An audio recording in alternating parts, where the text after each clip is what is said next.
नमस्कार, आप देख रहे हैं नेक्स्ट 9 न्यूज और मैं हूं आपके साथ दिनेश कुमार। जिस तरीके से महाराष्ट्र में पिछले 5 सालों से राजनीतिक समीकरण बनते और बिगड़ते नजर आ रहे हैं। जी हां, महाराष्ट्र में दो पार्टियां जो वहां की राजनीति की रीढ़ की हड्डी मानी जाती थी, जिनमें एक थी शिवसेना और दूसरी थी एनसीपी। जी हां, इन दोनों पार्टियों के अब दो दो टुकड़े हो चुके हैं। शिवसेना में शिंदे अलग हो चुके हैं और दूसरी तरफ उद्धव ठाकरे अलग रुख अपना चुके हैं। जबकि एनसीपी की बात कर ली जाए तो वहां से पवार परिवार दो रास्तों पर चल पड़ा है।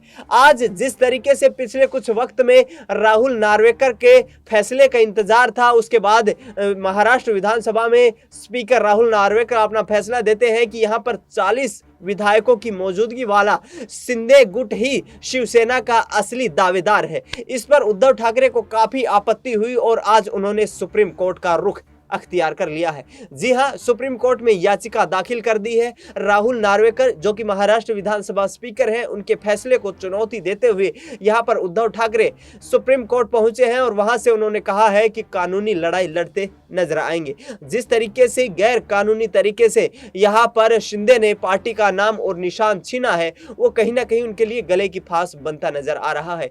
हालांकि अभी हाल ही में उद्धव ठाकरे गुट के पास मात्र 16 विधायकों का समर्थन है, जबकि शिंदे के पास 40 विधायकों का समर्थन है। ऐसे में मेजोरिटी देखते हुए यहां पर राहुल नार्वेकर ने फैसला सुना दिया था और यह भी कहा गया था कि जिस तरीके से 1999 का जो कानूनी प्रावधान था शिवसेना का, उसके आधार पर उनको पार्टी की दावेदारी दी गई है। देश की हकीकत हमारे खास कार्यक्रम में आपका स्वागत है। चर्चा करेंगे, मेरे सहयोगी अक्षय मेरे साथ मौजूद है। अक्षय, जिस तरीके से उद्धव ठाकरे ने सुप्रीम कोर्ट का रुख किया है महाराष्ट्र विधानसभा स्पीकर के फैसले को चुनौती देने के लिए, क्या शिवसेना के लिए वो लड़ाई लड़ पाएंगे या फिर उनको न्याय जिस तरीके का वो चाहते हैं वो सुप्रीम कोर्ट से मिल पाएगी? देखिए, मुझे लगता है कि शिवसेना की बात करें, खास तौर पर उद्धव गुट शिवसेना की बात करें तो उद्धव ठाकरे के हाथ से वो मुझे लगता है अब निकल चुकी है। आपने जिक्र यहाँ पर किया कि राहुल नार्वेकर की जो फैसला है उसको चुनौती यहाँ पर अब सर्वोच्च न्यायालय में उद्धव गुट शिवसेना की ओर से दी गई है। लेकिन यहाँ पर अब देखिए, संभावनाएं बहुत ही कम है कि उद्धव ठाकरे को वापस से उनकी पार्टी मिल पाए, क्योंकि देखिए कहीं ना कहीं ये बात तो आप नहीं नकार सकते कि कहीं ना कहीं यहाँ जो उद्धव ठाकरे है वाकई में जो पार्टी है या जो असली पार्टी है, हक उन्हीं का बनता है। जिस तरह से उनके पिता यहाँ पर स्वर्गीय बाला साहेब ठाकरे ने पार्टी की स्थापना की थी और लगातार ही जिस तरह से बीजेपी के साथ या कहें कि बीजेपी से भी 2 कदम आगे रह करके यहाँ शिवसेना ने हिंदुत्व के मुद्दे को अपना कोर मुद्दा बनाया, अपना आधार बनाया और उसी के दम पर शिवसेना ने 56 सीटें बीते महाराष्ट्र के विधानसभा चुनावों में जीती थी, जिसमें से 40 विधायक एकनाथ शिंदे लेकर के आ गए। तो ऐसे में देखिए, इस लिहाज से देखा जाए तो हक तो यहाँ पर जो है इस समय बैठता नजर उद्धव ठाकरे का ही आता है। लेकिन यहाँ पर अगर आप संवैधानिक लिहाज से देखिए, कानून की दृष्टि से देखिए, तो यहाँ पर स्थिति जो है वो पूरी तरीके से हमें फेवर करती है। यहाँ शिवसेना में जो है एकनाथ शिंदे के लिए नजर आ रही है। यहाँ पर जिस तरीके से जो फैसला किया गया राहुल नार्वेकर की तरफ से कि 40 विधायकों का समर्थन जो है एकनाथ शिंदे के पास है, तो उसके बाद क्या 2024 के लोकसभा चुनाव के लिए, जो कि उद्धव ठाकरे इंडिया गठबंधन का हिस्सा है, शिवसेना यूबीटी उनकी पार्टी का नाम रख दिया गया है, तो यहाँ पर झटका लगता नजर आ सकता है चुनाव के दौरान, क्योंकि असली शिवसेना के दावेदार वही हैं। उनके पिताजी जो थे बाला साहब ठाकरे, उन्होंने शिवसेना का गठन किया था। तो यहाँ पर बीजेपी के साथ जाना एकनाथ शिंदे का क्या उद्धव ठाकरे की राजनीति को प्रभावित करता है या कर पाएगा? बिल्कुल दिनेश, देखिए मुझे नहीं लगता इस बात में कोई दोहराए है।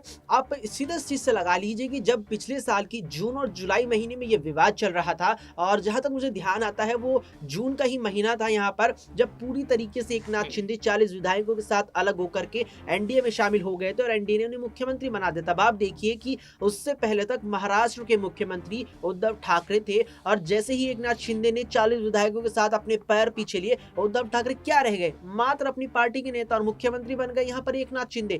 तो जब उद्धव ठाकरे की यहाँ पर मुख्यमंत्री की कुर्सी ही छीन गई पार्टी के नेताओं के बाहर चले जाने से, तो देखिए उनका राजनीतिक वर्चस्व ही क्या कुछ रह जाएगा महाराष्ट्र में। आप इस बात को भी अब नहीं नकार सकते कि अगर शिवसेना 2 धड़ों में बंट चुकी है, तो महाराष्ट्र में मौजूदा वक्त में, चाहे आप लोकसभा के दृष्टिकोण से देख ले, चाहे आप यहाँ पर महाराष्ट्र की विधानसभा के दृष्टिकोण से देख ले, लोकसभा का जिक्र है तो तमाम दर्शकों को बता दें कि 48 लोकसभा सीटें जिस तरह से महाराष्ट्र में आती है, देश का दूसरा सबसे बड़ा राज्य लोकसभा के मामले में है। ऐसे में शिवसेना को अगर तुलना शिवसेना की करेंगे तो कहीं ना कहीं एकनाथ शिंदे गुट शिवसेना जो है वो उद्धव ठाकरे पर भारी है इस समय।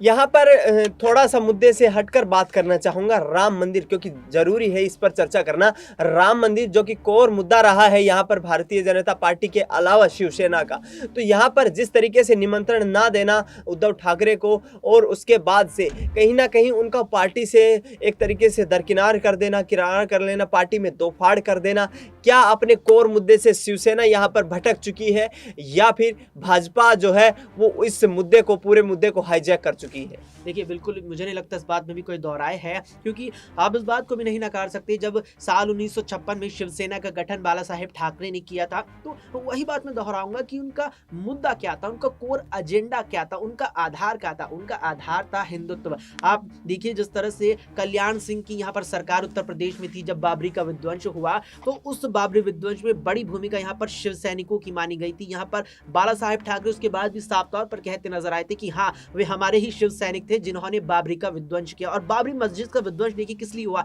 राम मंदिर के लिए हुआ, उस राम मंदिर के लिए जिसका अब निर्माण चल रहा है और जिसमें अब रामलला 22 जनवरी को विराजमान होने वाले हैं। ऐसे में अपने पिता की जो यहाँ पर विरासत थी, उनके पिता की विरासत यहाँ पर शिवसेना थी, वो शिवसेना जो राम के नाम पर उठी, वो शिवसेना जो हिंदुत्व के नाम पर उठी, उस नाम को अब यहाँ पर जो है उद्धव ठाकरे ने भुला दिया। आप देखिए कि उद्धव ठाकरे को जब मुख्यमंत्री पद देने से बीते विधानसभा चुनावों के बाद भारतीय जनता पार्टी ने नकार दिया था, उन्होंने क्या किया, उन्होंने एनसीपी और कांग्रेस के साथ गठबंधन किया। उन्होंने उन राजनीतिक दलों के साथ महाराष्ट्र में खुद को केवल मुख्यमंत्री बनाने के लिए गठबंधन किया जिन राजनीतिक दलों के साथ आज तक उनके पिता और पार्टी के संस्थापक बाला साहेब ठाकरे ने यहाँ पर कभी गठबंधन नहीं किया। साफ तौर पर वे हर जगह, हर मंच से, हर अपने वक्तव्य में कांग्रेस और एनसीपी पर कटाक्ष किया करते थे। तो पूरी तरीके से मैं कहूंगा यहाँ पर कि उद्धव ठाकरे के मन में उस समय केवल यही था कि मुख्यमंत्री की कुर्सी खाली है और वहां जाऊंगा तो केवल मैं जाऊंगा, साथ में बीजेपी आए, कांग्रेस आए, बस मुझे तो वहां आगे जाना है, मुख्यमंत्री बनना है। तो यही यहाँ पर मुझे प्रमुख वजह इसकी लगती है। जी हाँ, बिल्कुल। यहाँ पर मुख्यमंत्री की कुर्सी उद्धव ठाकरे को जरूर अच्छी लग रही थी, लेकिन वो मुख्यमंत्री की कुर्सी ज्यादा वक्त तक उद्धव ठाकरे के पास टिक नहीं पाई।